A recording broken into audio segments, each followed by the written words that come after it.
Yang sahih di Berita RTM.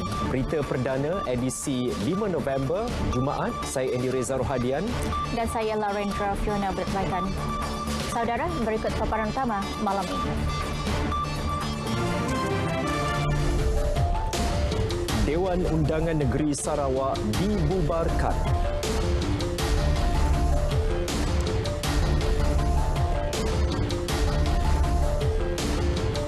Perlis, Perak, Pulau Pinang, Kedah dan Sabah beralih ke fasa 4.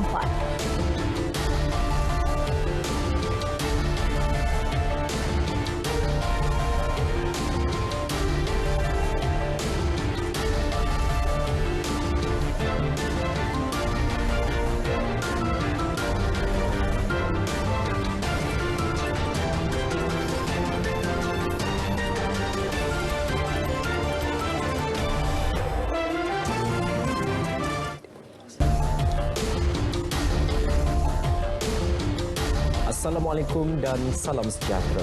Dewan Undangan Negeri DUN Sarawak dibubarkan berkuat kuasa 3 November. Pengumuman itu dibuat Ketua Menteri Datuk Patinggi Abang Johari Tun Openg dalam sidang media khas di Bilik Mesyuarat Utama Wisma Bapa Malaysia Petrajaya, Kuching pagi tadi.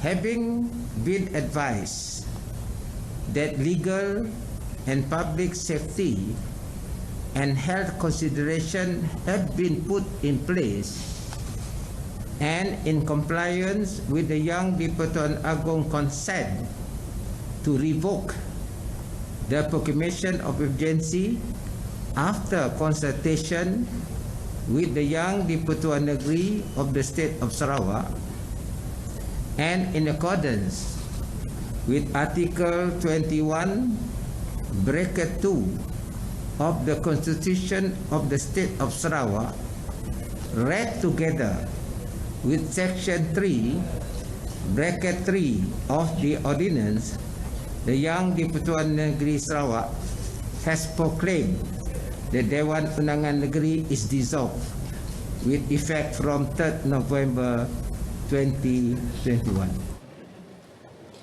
Yang di-Pertuan Agong Al-Sultan Abdullah Riayatuddin Al-Mustafa Billah Shah berkenan menamatkan proklamasi darurat di Sarawak selepas 3 bulan darurat diisytihar di seluruh negeri itu bermula 2 Ogos lalu berikutan ancaman COVID-19 kepada kesihatan awam. Dalam pada itu, Datuk Patinggi Abang Johari memaklumkan kuasa menentukan tarikh-tarikh penting itu dikembalikan kepada pihak Suruhanjaya Pilihan Raya SPR. Terpulang pada SPR. Saya difahamkan SPR akan ada mesyuarat. Beliau yang juga pengerusi gabungan Parti Sarawak GPS turut memberitahu pembahagian kerusi bagi PRU DUN Sarawak dalam gabungan itu telah selesai. GPS akan bertanding di kesemua 82 kerusi. Bagaimanapun, beliau enggan mendedahkan jumlah pengagihan kerusi buat masa ini.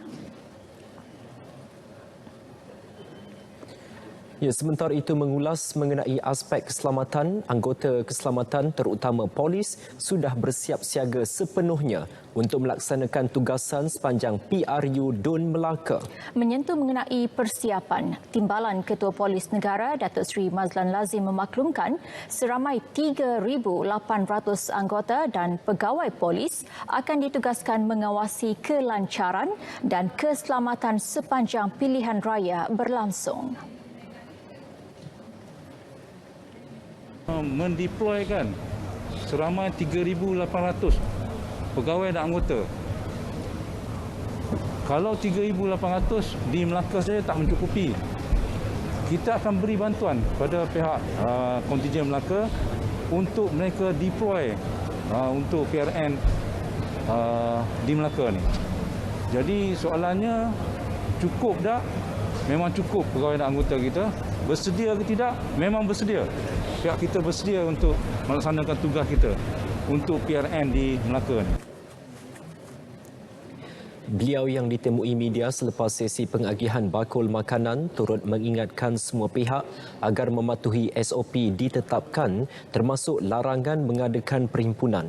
Agihan bakul makanan anjuran Majlis Agama Islam Wilayah Persekutuan dan sumbangan zakat Bank Rakyat disampaikan kepada 30 pesara polis.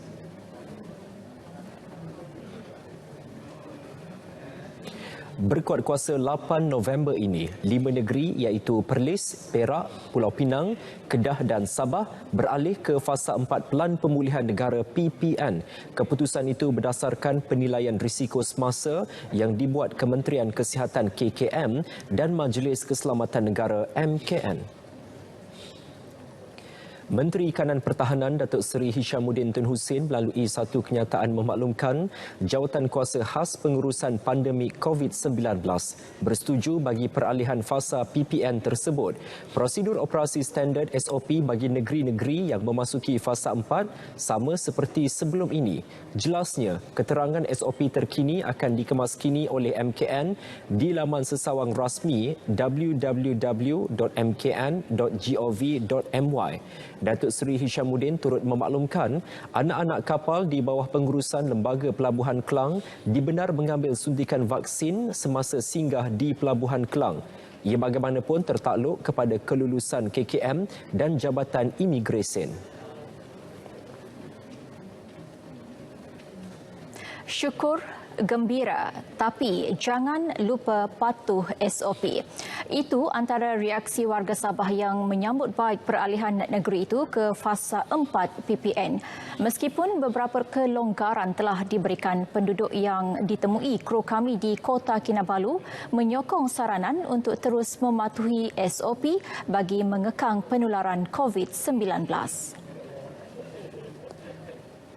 Saya begitu gembira kerana Sabah akan ke fasa keempat dan walaupun banyak kedai-kedai telah akan dibuka dalam fasa keempat ini, tetapi kita masih mengekalkan SOP untuk membendung penularan COVID-19 ini. Syukur Sabah sudah masuk fasa yang keempat, pelbagai sektor telah dibuka, tetapi kita sebagai rakyat sepatutnya bertanggungjawab bersama-sama untuk mengikuti SOP yang ditetapkan oleh kerajaan. Fasa 4 ini mungkin waktu operasi pun boleh ke 100% dan walaupun kita diberi kelonggaran ini, diharapkan kita semua rakyat Sabah janganlah terus hidup seumpama COVID itu tidak ada.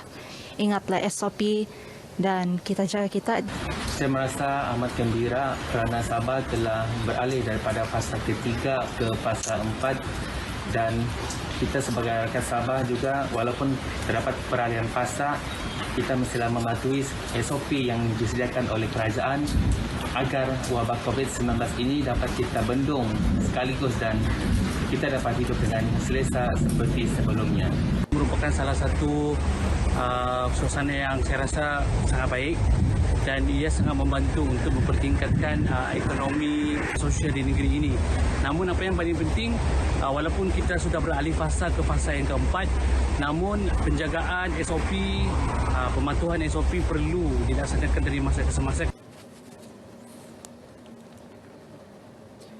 Dalam pada itu, Datuk Seri Hishamuddin menerusi kenyataannya turut menjelaskan berkuat kuasa 15 November ini, pengurusan stesen kuarantin hotel beralih kepada stesen kuarantin swasta.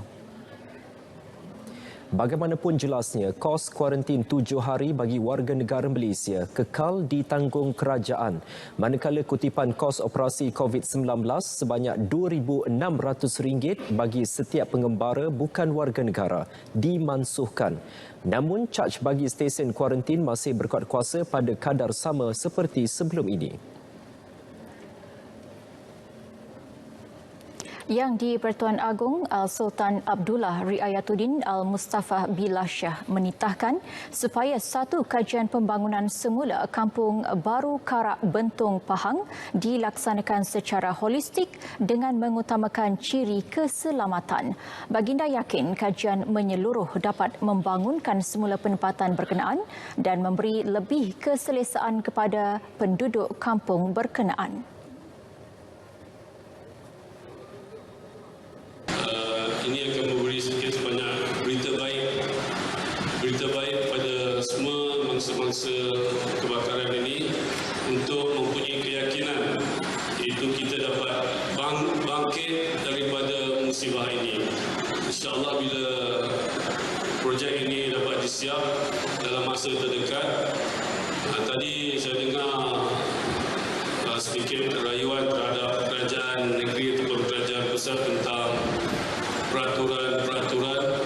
Saya percaya tentu kerajaan negeri dapat pertimbangkan untuk meringankan peraturan yang sedia ada.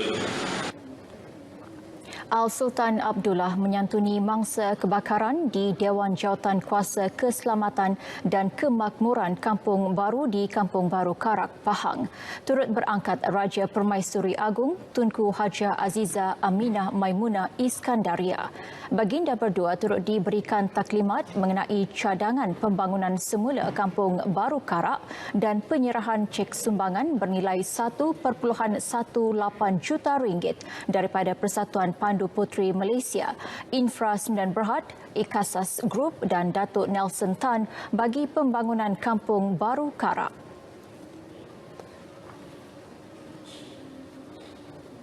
Kementerian Luar Negeri KLN komited membantu Dewan Bahasa dan Pustaka DBP serta Institut Terjemahan dan Buku Malaysia ITBM dalam usaha pengantarabangsaan bahasa kesusasteraan dan kebudayaan Melayu. Menterinya Datuk Saifuddin Abdullah berkata antara inisiatif yang bakal dilaksana termasuk kerjasama dari Kebahasaan dan Persuratan Melayu Rentas Negara.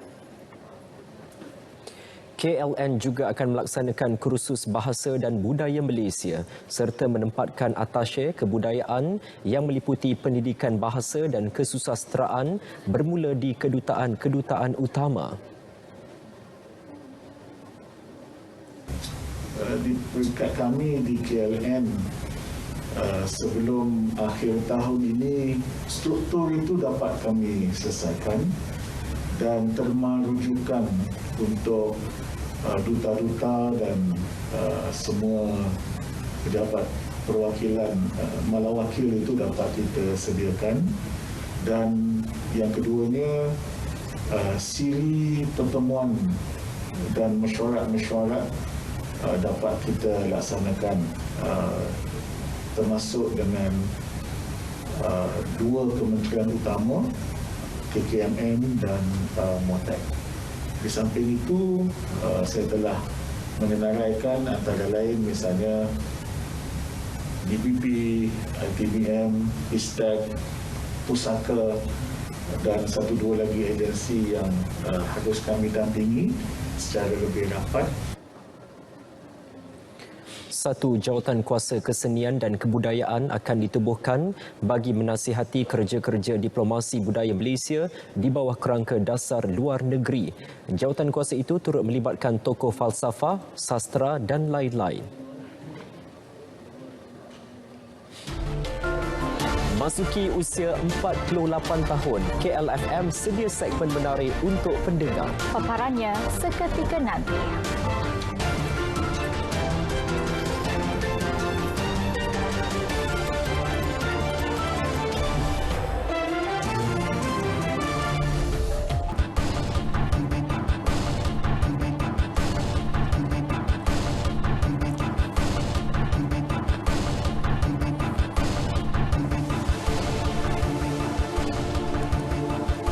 Ya, saudara, bersua kembali.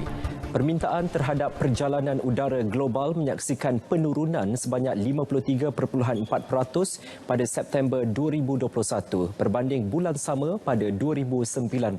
Bagaimanapun, prestasi tersebut meningkat sedikit berbanding Ogos lalu. Ketua Pengarah Persatuan Pengangkutan Udara Antarabangsa IATA, Willie Walsh, menegaskan prestasi didorong pemulihan domestik apabila beberapa sekatan perjalanan ditarik balik.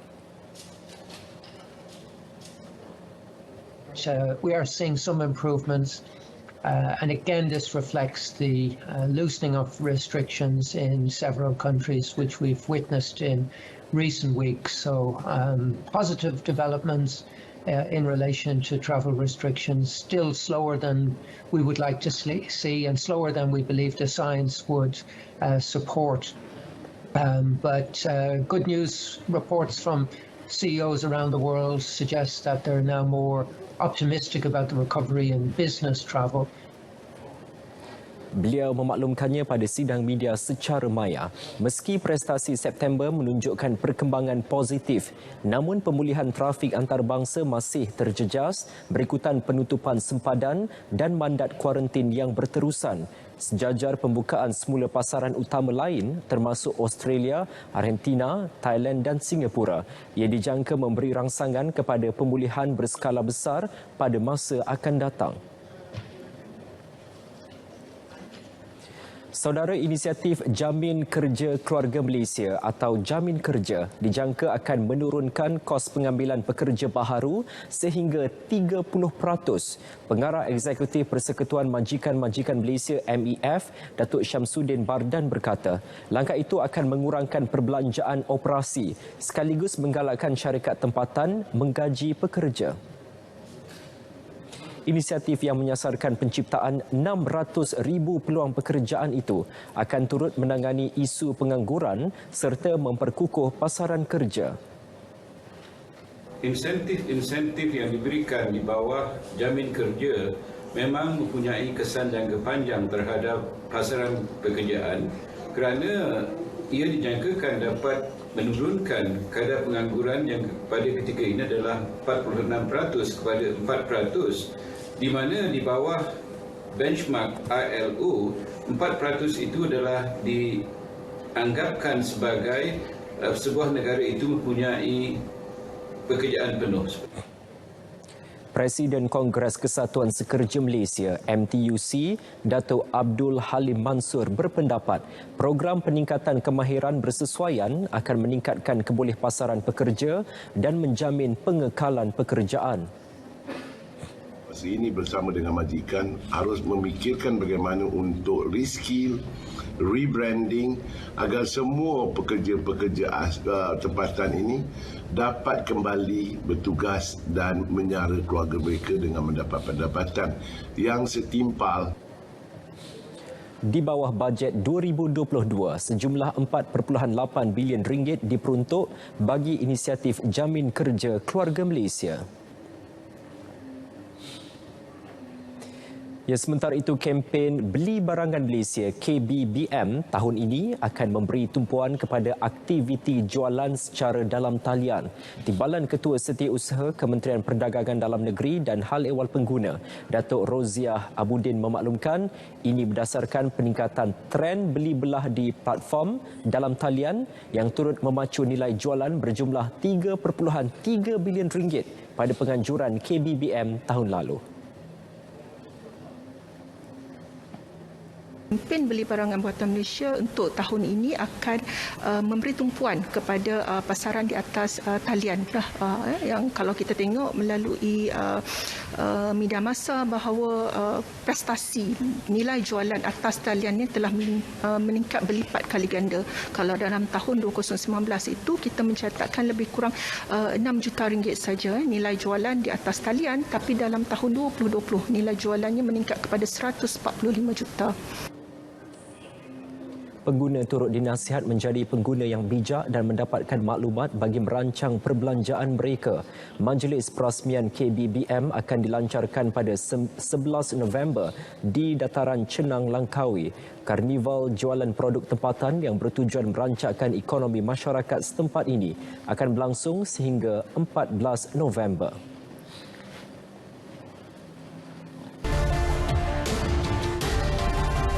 Masih bersama berita perdana. Fahami suasana dan rencah kehidupan warga kota. Demikian antara strategi salah sebuah stesen radio RTM, KLFM, untuk sentiasa memberikan yang terbaik dan menjadi pilihan utama pendengar di ibu negara. Memasuki ulang tahun ke-48-nya hari ini, KLFM terus menyajikan hiburan dan informasi terkini selain segmen-segmen menarik buat semua pendengar. Antara kelainan yang dibawakan sempena 48 tahun KLFM ialah 48 lintas langsung secara bervisual di lokasi-lokasi menarik sekitar ibu negara yang bermula sejak 1 November lalu. Terima kasih. Abang Agus kat mana ni? Okey. Ya, betul. Elemen-elemen ini kita untuk bagi pendengar kita lihat tempat-tempat yang kadang-kadang kita rasa macam kat KL tu kita dah pernah pergi, tapi sebenarnya ada lagi kawasan-kawasan di kawasan KL yang kita tak tahu dia punya keunikan dia. Contoh dia macam grafiti di Jalan Alor, di jalan di area Masjid Jami'. Selain daripada itu kita ada dua program, iaitu gig Kuala Lumpur dan juga konsert KL. Yang ini kita akan buat rakam dan kita akan siarkan dalam rancangan Rock and Terror dan juga hujung minggu KL. Kita akan buat konsert ni di Black Box Publica. Yang ini kita akan rakam dan kita akan siarkan dalam bulan November ni jugalah. Bukan sekadar hiburan semata-mata, KLFM turut memainkan peranan penting dalam memberi kefahaman menyeluruh kepada warga kota untuk memerangi COVID-19.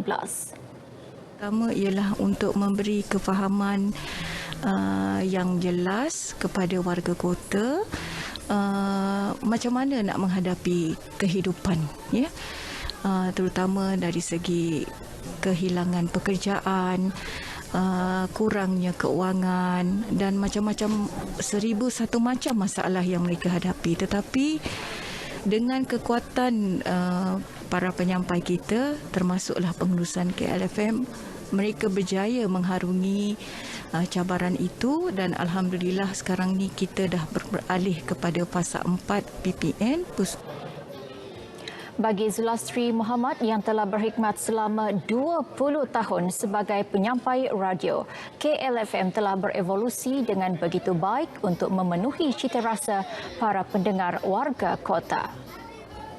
Daripada RMKL, RMIK, Radio Kuala Lumpur, kita mula-mula kan evolusi ni sangat menarik lah. Daripada kita menggunakan CD kan, kita menggunakan mixer yang agak manual. Sekarang ni dengan ada teknologi dan ada siaran digital, sangat ketara adalah apabila sekarang ni kita bukan saja boleh kudara di radio, tetapi orang dah boleh tengok kat kita. Sekarang kita ada radio bervisual. Baik, alhamdulillah, sebenarnya baru setahun setengah lebih kurang dengan KLFM dan saya berminat untuk join KLFM ni sebab dia satu stesen radio yang urban ni untuk orang Kuala Lumpur dan urban memang urban tetapi dia merangkumi untuk semua orang. Macam kita ada banyak segmen dan segmen dia ada pecahan-pecahan mengikut kategori umur. Terima kasih. KLFM bermula dengan penubuhan Radio Malaysia Ibu Kota RMIK pada 5 November 1973. Pelbagai segmen menarik disajikan, antaranya Rentak Pagi KL, Kenangan Lalu KL, Hai Hai Kuala Lumpur, Nadi Kota KL dan Neon Neon KL.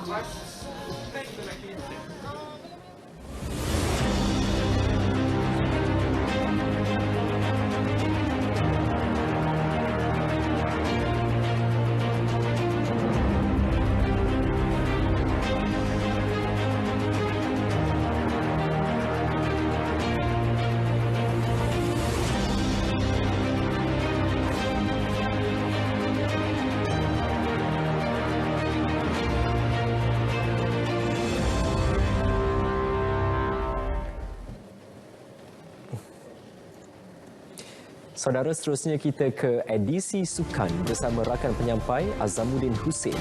Silakan.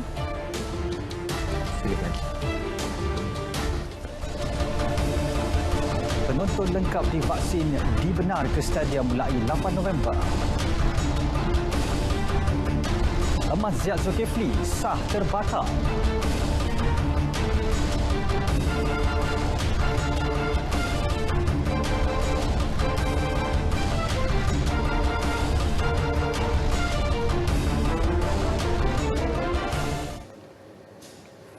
Assalamualaikum, salam sejahtera. Edisi sukan kita mulakan dengan khabar gembira khususnya buat peminat bola sepak tanah air.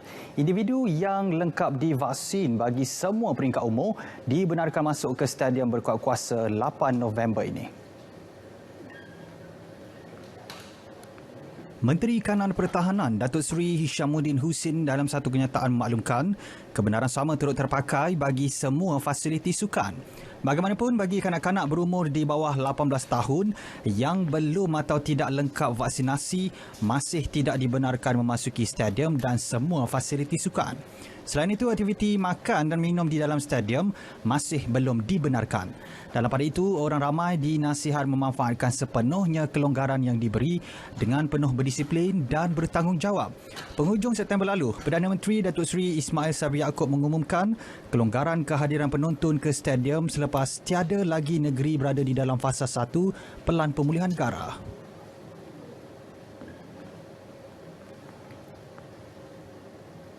Baik, Jawatankuasa Siasatan Dalaman mendapati atlet para olahraga Muhammad Ziyad Zulkifli dan jurulatihnya tidak dapat membuktikan bahawa mereka tiba pada waktu yang ditetapkan untuk pendaftaran di bilik panggilan dalam acara lontar peluru F20 di Tamasya Sukan Paralimpik Tokyo 2020. Sekaligus menerima keputusan yang dibuat oleh olahraga para dunia WPA untuk membatalkan penyertaan dan kemenangan Ziyad. Jawatankuasa membuat keputusan berkenaan hasil pertemuan serta dokumen yang diperoleh. Menerusi satu penyataan, Menteri Belia dan Sukan Datuk Seri Ahmad Faizal Azumu berkata, meskipun menerima keputusan WPA itu, namun Persatuan Olahraga Para Negara dan Majlis Sukan Negara tetap mengemukakan pandangan Malaysia ekoran kekeliruan peraturan teknikal olahraga para khususnya berkaitan peraturan Did Not Start DNS.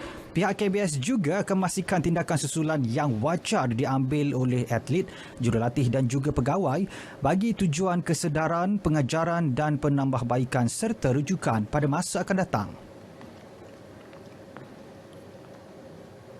Baik, kita ke aksi badminton terbuka High Low di Jerman. Perseorangan lelaki utama negara, Li Zijia, menepati ramalan apabila berjaya mara ke separuh akhir kejohanan selepas menewaskan pemain Thailand, Kantafon Wangcharawan straight set 2-0. Pada aksi suku akhir yang berlangsung di Saarbrücken, Jerman itu, Zijia menundukkan Kantafon dengan keputusan 21-13, 22-20. Meskipun hampir diheret ke set penentuan pada set kedua, Zijia berjaya mengawal situasi sehingga ke penamat.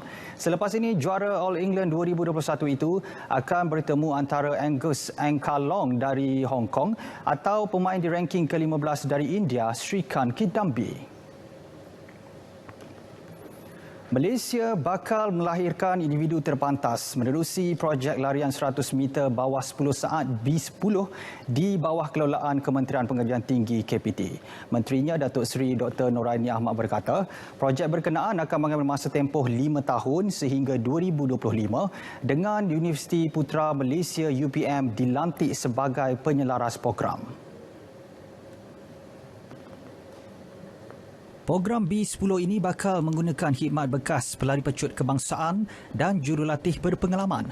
Antaranya seperti Watson Nyambek, Nazmizan Muhammad, Muhammad Puan Mat Kasim, M. Balamurugan, Azmi Ibrahim, Hamberi Mahad, Muhammad Mansyah Abdul Jalil serta Tan Kok Lim.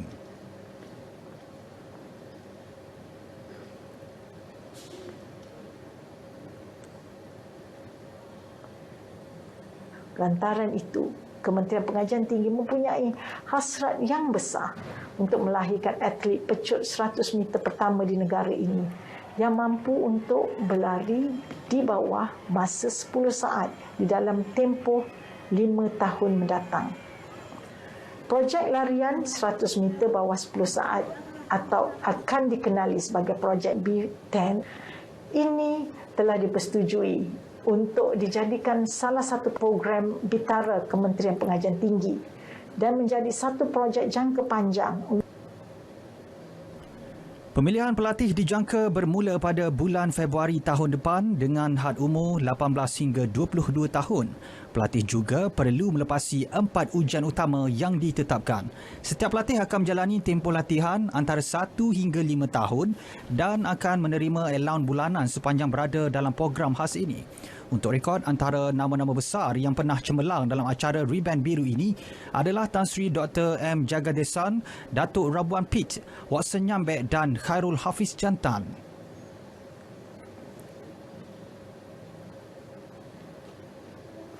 Menjelang aksi Piala Malaysia esok, skuad PJCTFC meletakkan fokus untuk sekurang-kurangnya meraih satu mata ketika melayan kunjungan juara bertahan Johor Darul Ta'zim JDT dalam aksi kumpulan D di Stadium MBPJ.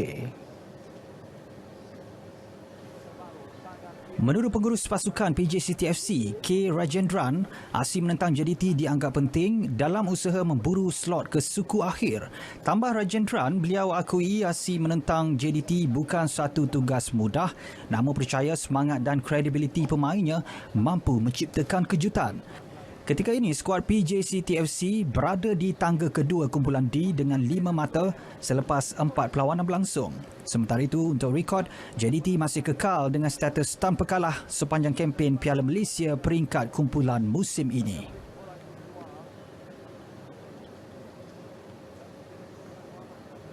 Sementara itu, Kelantan FC akan menampilkan corak permainan menyerang bagi memastikan 3 mata penuh diraih apabila bertemu Sabah FC pada saingan Piala Malaysia di Stadium Likas, Kota Kinabalu malam esok.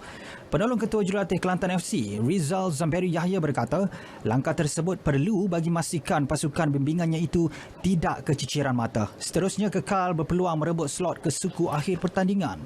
Kelantan FC, Sabah FC dan PJCT yang bersaing dalam kumpulan D masih mempunyai peluang untuk merebut slot ke suku akhir pertandingan. Mengulas lanjut, Rizal Zamberi berkata, dalam kegairahan menyerang, beliau turut meminta pemain pasukan itu agar mengunci pergerakan penyerang berpengalaman Sabah FC, Muhammad Amri Yahya.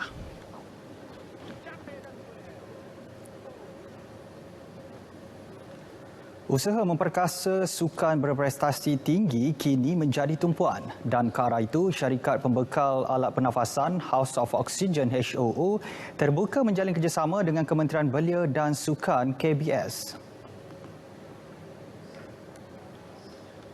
Menurut Ketua Pegawai Eksekutif dan juga pengasas HOO, Azuri Hamzah, pihaknya sedia mengadakan perbincangan bersama KBS demi kelangsungan sukan berprestasi tinggi.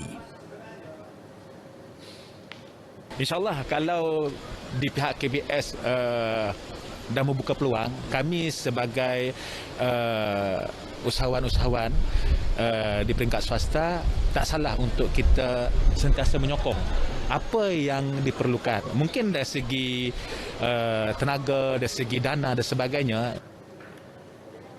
Azri berkata demikian ketika melancarkan Kelab Sukan dan Rekreasi HOO di Semenyih, Selangor.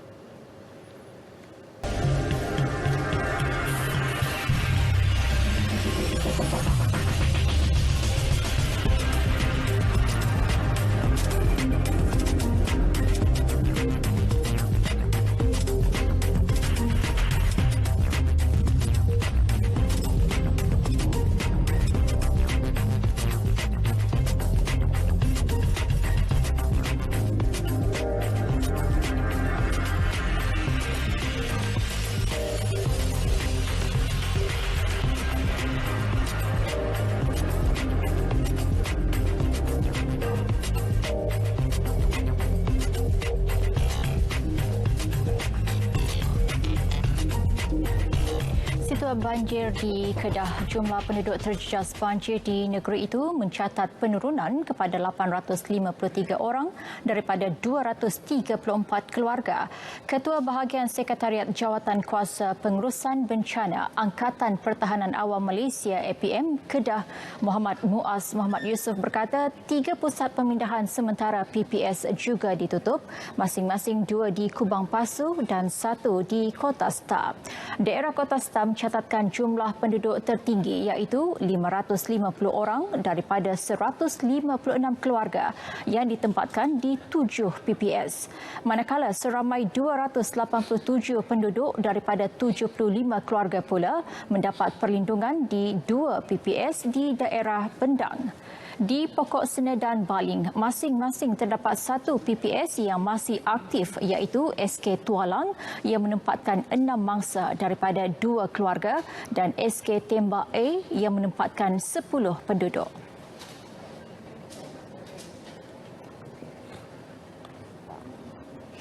Perdana Menteri Datuk Seri Ismail Sabri Yaakob tiba di Sandakan untuk melakukan lawatan kerja 2 hari. Esok, Datuk Seri Ismail Sabri dijadual melancarkan projek Lebuh Raya Pan Borneo bagi pakej Pantai Timur Sabah di Kinabatangan. Lawatan 2 hari ini merupakan lawatan pertama beliau ke Pantai Timur Sabah selepas menyandang jawatan Perdana Menteri Ogos lalu. Ketibaan beliau disambut timbalan Ketua Menteri Sabah, Datuk Seri Bung Mukhtar Radin. Turut hadir Menteri Pelancongan, Kebudayaan dan Alam Sekitar Negeri, Datuk Jafri Arifin, Menteri Sains, Teknologi dan Inovasi Sabah, Datuk Yaakob Han dan Menteri-Menteri Kabinet Negeri serta Timbalan Menteri Kejeraya, Datuk Arthur Joseph Kurup. Datuk Seri Ismail Sabri yang menaiki pesawat khas tiba di lapangan terbang Sandakan kira-kira pukul 7.30 malam.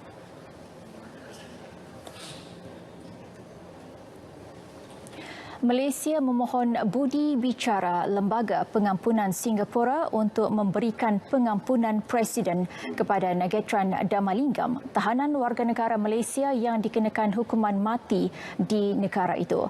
Menteri Luar Datuk Saifuddin menjelaskan Malaysia menghormati proses undang-undang Singapura dan masih menunggu keputusan pihak berkuasa negara itu.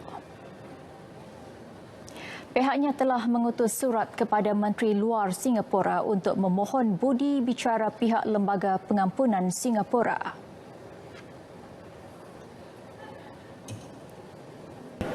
Namun demikian, kita menunggulah apakah keputusan, dan dalam hal ini saya kena ulang, kita boleh memohon melalui cara kita mengutus surat, tapi kita tak boleh campur dari segi urusan dan proses undang-undang di negara Singapura.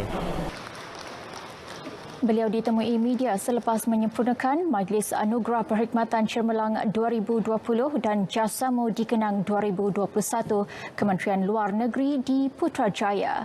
Nagetran ditahan pada 2009 ketika berusia 21 tahun semasa cuba merentas ke Singapura dari Malaysia bersama 42 gram heroin. Gabungan Anti Hukuman Mati ADPAN sebelum ini berpendapat tertuduh hanya menjadi mangsa sindiket sebagai keldai dada.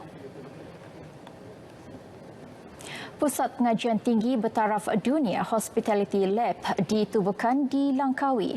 Menurut Menteri Pengajian Tinggi Datuk Seri Nuraini Ahmad, Hospitality Lab ini bukan sahaja digunakan untuk kegunaan proses pengajaran dan pembelajaran, malah turut digunakan dalam penganjuran kursus pendek dan latihan khas kepada komuniti dan organisasi melalui program pembelajaran sepanjang hayat PSH. Dan matlamat utama penubuhan Hospitality Lab ini adalah untuk mendedahkan pelajar kepada keadaan sebenar ketika berada di industri kelab.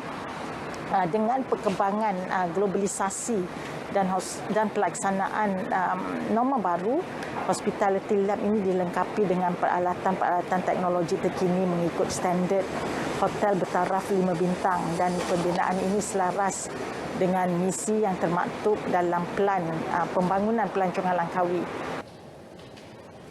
Jelasnya, ia merupakan gabungan bilik latihan dan simulasi yang direka khas berkonsepkan operasi sebenar industri hotel. Bajet 2022 berupaya memacu pertumbuhan ekonomi kepada trajektori jangka sederhana. Perancangan kerajaan itu juga bagi mengurangkan kerencatan ekonomi akibat pandemik COVID-19 sekaligus memastikan kesan ekonomi diminimumkan. Laporan Nur Azizah Drahman. Pensyarah Kanan Sekolah Perniagaan Antarabangsa Azman Hashim, Universiti Teknologi Malaysia UTM Johor, Dr. Muhammad Afendi Yusof berpandangan pembentangan bajet itu juga ke arah pemulihan semula ekonomi mencakupi pelbagai aspek ekonomi, kesejahteraan rakyat, sosial serta kesihatan. Jadi apa yang perlu kita lihat sekarang ialah macam mana kita nak kuatkan balik apa yang kita ada. Local ekonomi, kita perlu perkuatkan apa yang ada. Di samping itu, of course lah, kita perlu beri keyakinan kepada pelabur supaya pelaburan dalam dan luar, supaya diorang balik semula pada before kita kena pandemik dan sebagainya. Beliau turut berpendapat pelbagai inisiatif juga bantuan bakal memberi impak bebanan perbelanjaan kepada kerajaan, namun ia kaedah terbaik bagi memastikan aliran ekonomi kembali stabil. Kerajaan basically dia nak merancangkan balik ekonomi. So sekarang ni saya nampak memang kita kena go with short term punya ni lah. Untuk local ekonomi. Kita tak boleh nak mengharapkan industri luar. Memanglah ada rugi sikit. Kau rugi tu in the sense perbelanjaan banyak oleh kerajaan Malaysia, tapi dia punya pulangan itu besar. Rakyat happy, bisnes berjalan dan sebagainya lah. Dan kita boleh tengok jugalah dekat situ juga nanti kita boleh lihat kita panggil apa ni economic complexity. Dan ini pula pandangan masyarakat mengenai bajet 2022. Alhamdulillah saya tengok dari segi bantuan untuk perhatian dan juga golongan bujang tu saya tengok Alhamdulillah selama ni mungkin dari segi jalur kemiskinan tu ditingkatkan lah. So saya rasa berpuas hati lah dengan bajet yang sedia ada sekarang ni. Pada pendapat saya Alhamdulillah saya berpuas hati dengan bajet yang diturunkan, and yang penting bajet untuk beli-beli tu saya sangat sangat berterima kasih lah kepada kerajaan kerana memberikan mereka bajet yang okeylah. Walaupun berdepan pelbagai cabaran serta ruang fizikal terhad, kerajaan tetap menyediakan platform terbaik untuk rakyat menerusi bajet 2022. Bajet 2022 mengambil konsep keluarga Malaysia, meningkatkan semula ekonomi negara dan memastikan rakyat kembali hidup makmur menjalani kehidupan baharu. Nur Azizah Rahman, Berita RTM.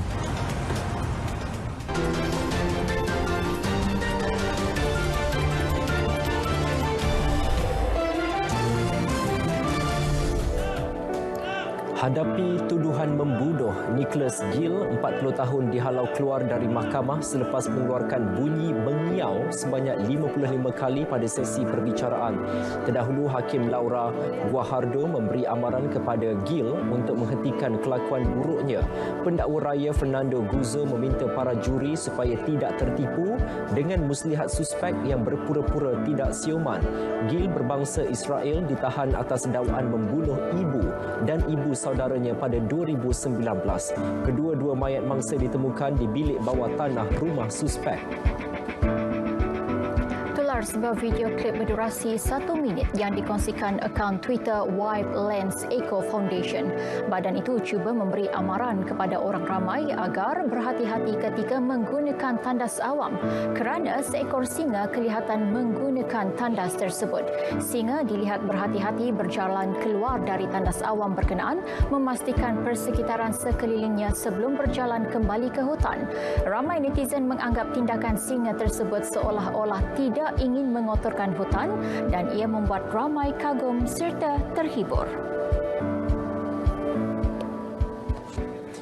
Saudara, berita perdana edisi Jumaat 5 November berakhir di sini. Terus amal kawalan diri, lindung semua kerana kita, keluarga Malaysia. Ya, yang sahih di Berita RTM. Dengan itu, Assalamualaikum. Salam sejahtera.